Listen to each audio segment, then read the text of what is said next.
All right, now we've got our last but not least, our last speaker for today. I asked her as she was coming in, I said, "Are you ready?"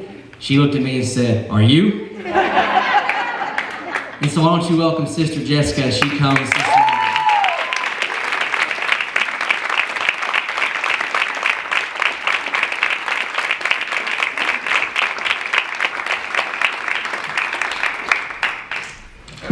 I'm just going to tell my story so that you don't think that you are ever too low, that God's grace, mercy, and love can't pull you out of anything. We'll start with Isaiah 41:10. Don't be afraid, for I am with you. Don't be discouraged, for I am your God. Will strengthen you and help you. I will hold you up with my victorious right hand. Right. On February 11th, I was born to stand in need of fighting addiction from the very start. My parents' plan were to get sober when they had my oldest brother. My dad succeeded, my mother was not able to. Upon returning from work every day, my dad had to go dope house to find where she had left us.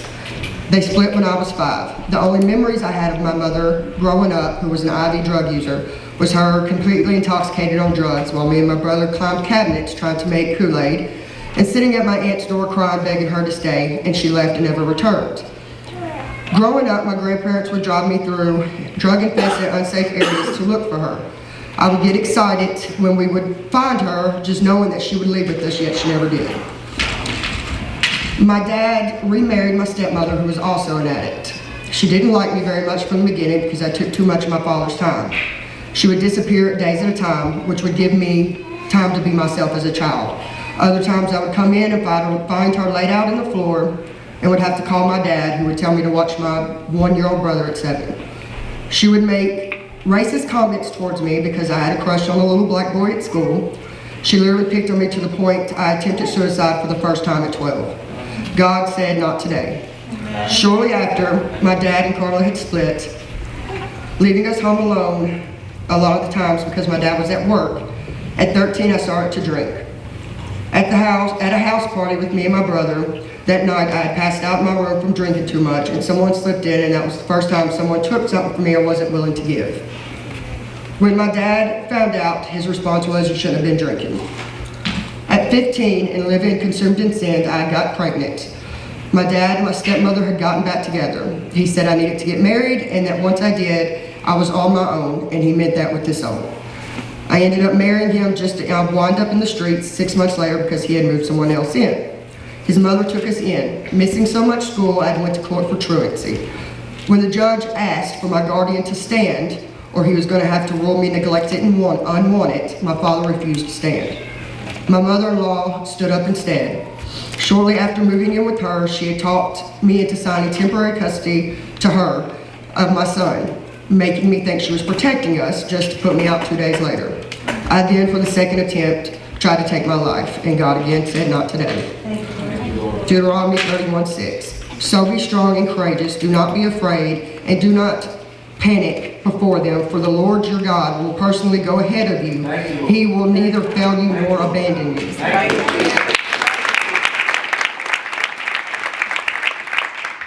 From 16 to 24, I was homeless, going couch to couch, ended up in my first abusive relationship.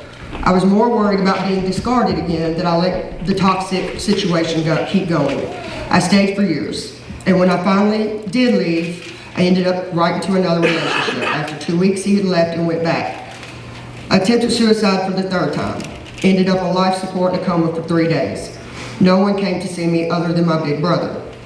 I dabbled in drugs since I was 13, but didn't know it would eventually ruin my life. At 22, with no place to go, no couches to crash on, I had moved in with my mother at the drug house. I had been experimenting with harder drugs on an everyday basis, anything to numb reality. We got drunk together one day and she gave me my own bottle. Later I realized she had put the date rape drug in my drink and had sold me to her friend. I never said anything to her for the fear she would discard me again. She would make me ride around with her dealers to hold their drugs. And one day somebody came in to buy something from my mother and I fell for him quick. She despised the fact that I fell for the addict and she could no longer use me to her advantage, so she put her hands on me again, and at 24, I got pregnant with my daughter. My mother ended up going to jail, leaving me now pregnant back on the streets. My big brother came and rescued me, as he always did. I remained clean during my pregnancy, but my kid's father was not, and would do anything he could get his hands on. At 6 months pregnant, I looked the devil in the face for the first time when he was drinking and decided to beat me, his mother, and his sister. The baby was okay, thank God, but he would leave me for hours at a time at different places so he could go get his fix. Everyone around me had been using. At 6 weeks after having my daughter, I went to the doctor to get my tubes tied and found out I was pregnant again with my son. We had moved to Kentucky, where their father was from. After I got out of the hospital from having my son, he had made me walk to the store, which was 2 hours away, stitches and all. And I was suffering from postpartum. Both the babies were tag teaming me, so I never got sleep. When I would, he would stumble in and want to fight. Then one day, his mother gave me a pill. It made me feel like Superwoman because I had the energy to do everything I needed to do. Once or twice a week quickly turned into every day. I suffered from my bones deteriorating in my early 20s and ended up being sent to a pain clinic. The abuse ended up getting worse and worse to the point where I played it off like me and my kids were going to visit family in Nashville, left and never came back. Ended up in a methadone clinic, not knowing or realizing what I was getting myself into, going from one drug to the extreme other. I had got my own place and was doing good, and I got a call from the hospital to tell me that my mother had left me to make decisions if she couldn't. I went to the hospital to find out that she was on the ventilator. 2 days later, I got kicked out of the methadone clinic and lost my job. Then the hospital called to tell me I needed to make the choice to take her off life support. So I sat alone with the one woman I'd always loved more than myself and watched her take her last breath alone because of drugs, and left immediately after she passed and got high. Not knowing how to deal with grief and all the emotions I was feeling, I began cutting myself, anything to relieve the pain. The guy that I was with at the time had made me turn myself back into the mental hospital for the 4th time. He showed me real support and was good to me, but our addictions, my people-pleasing and anger issues, we split after 5 years, leaving me now 2 small kids, homeless again, and this time I was a full-blown addict with warrants. Was staying with a friend when DCS was called. I had grabbed my kids and took off running on foot. In the moment I realized I was turning into the one person I prayed I wouldn't, my mother. My kids with me, running from the police at 7 and 8. I had called their family in Kentucky and asked them to come get them. They didn't deserve to be put through what I was putting them through. The guilt of losing my kids and failing them sent me farther into addiction. I had moved into my brother's, where now not only me, but both of my brothers, my dad and stepmom were all using every day. December 6, 2017, me, my brother, a friend, and my 2-year-old nephew rode to cop dope. And all I remember is afterwards waking up in the back of an ambulance. They had hit me 6 times with Narcan. Me and my brother had overdosed with my 2-year-old nephew in the car. The friend didn't call 911. He had grabbed what was important to him, the drugs, and left us there for dead. A customer had pulled up and saw us and called 911. We had made national news because of that, an embarrassment to my whole family. My brother went to jail. People that I didn't even know were telling me I was a waste of Narcan. An anonymous donor had paid for me to go to rehab out of state, but I didn't go because I thought I could do it on my own. In my early 30s, fresh out of jail, not knowing how to deal with emotions, again, I attempted suicide and admitted myself into the hospital for the 5th time.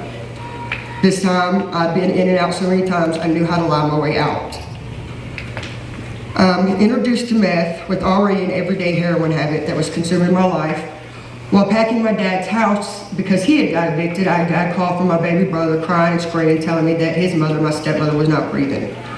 I told him to call 911. Being up for days, I was scared to face the fact that my stepmother was dead and didn't go to the hospital. Feeling like I had failed my family because they needed me, and I let the devil and my demons keep me away from the hospital, and that's something I can never get back. Now me, my dad, and my baby brother going hotel to hotel, strung out on drugs. I started doing every immoral and evil thing that you could literally think of to get all 3 of us well every day. After we ended up getting kicked out of the hotel room because of traffic, and after we got our fix, my dad and brother went to my uncle's leaving me once again on the streets trying to figure it out. I met a guy who painted a beautiful picture that fell head over heels. Before long, until I noticed it would have, he'd have spells where he wasn't himself. He was seeing things that wasn't there, holding him, breaking down. I didn't understand what was going on. That's when he opened up to me that he was schizophrenic. I just wanted to help him fix himself. I ended up going to jail and was released on a furlough to rehab, which was only lasted 4 days because I was more worried about him than I was myself. His DOC switched to meth while I was there. He would stay up days on end believing off-the-wall things that weren't happening that I had to pay for. He would beat me, he held me hostage with a gun for hours, he made me sleep naked on floors. I stayed, he ended up going to prison. I was left alone again on the streets and in survival mode. I had robbed my own father more than once. I had moved from Dixon to the projects with Nikki. She ended up going to get help, but she was mad at me at the time as well because I robbed her too. Backstaying place to place, I had a severe abscess in my arm for misusing IV drugs. I was scared and wouldn't go to the hospital till the pain got so bad I was passing out. Once I made it to the hospital, they put me in emergency surgery. The infection was so close to my heart, the doctor said if I went to sleep, there's a good chance I wouldn't have woke up. Psalms 34:6, or 23:4. Even though I walk through the darkest valleys, I will not be afraid, for you are close beside me. Your rod and your staff protect me and comfort me. I was still getting high in the bathroom of the hospital. When I got out, I began stealing cars to be able to get around. A friend that was stealing cars with me was on his way to me when he got blue lighted and chose to run. He ended up killing an innocent woman and her 2 babies on Willow and Cookville. Reality began to hit that I could have been in the car with him or those could have been my kids. But I continued getting high. Nikki reached out to me from time to time. She wouldn't lecture me. She was just checking on me, telling me that she loved me and how better life was on this side of addiction. I wanted it so bad, but I didn't know how to get it. And I was living in an abandoned house, hadn't eaten, hadn't showered in days, and bawling my eyes out when I remembered a friend who was clean at the time told me, you're never going to just stop wanting it, Jess. You're going to have to get mad at the drug for everything it took from you.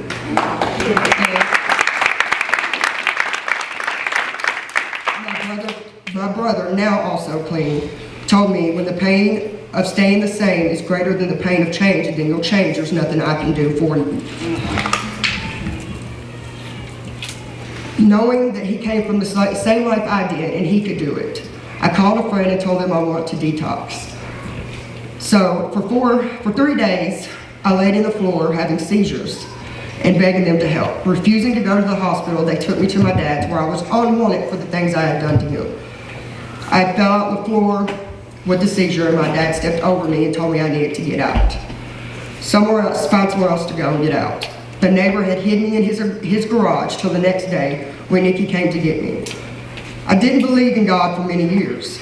I thought there was no way somebody could love me so much and allow me to go through this kind of trauma.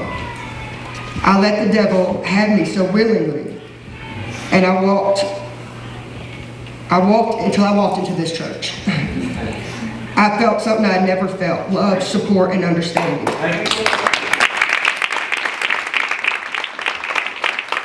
light in Beth and Tia's eyes when they spoke to me gave me hope and comfort, and I knew where I was supposed to be.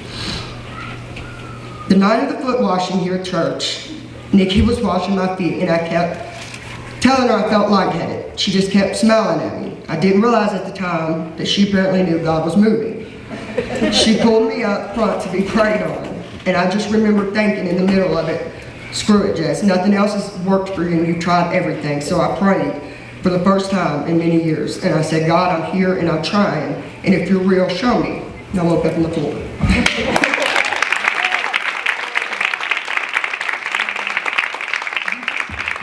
You can't tell me that God isn't real because I felt him. I've seen him work not only in my life, but my family's lives. The devil learned this time attacking me wasn't going to work, so he tried to attack the ones around me that I loved. My father and my little brother. My dad was on a ventilator in a coma for 3 weeks.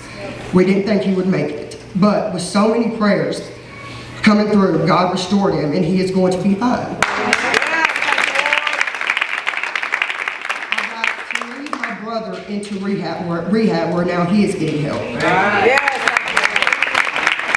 devil has tried everything he could to bring me back to the pits with him, but I'm still standing. And with God leading me, I know me and my family will stand together.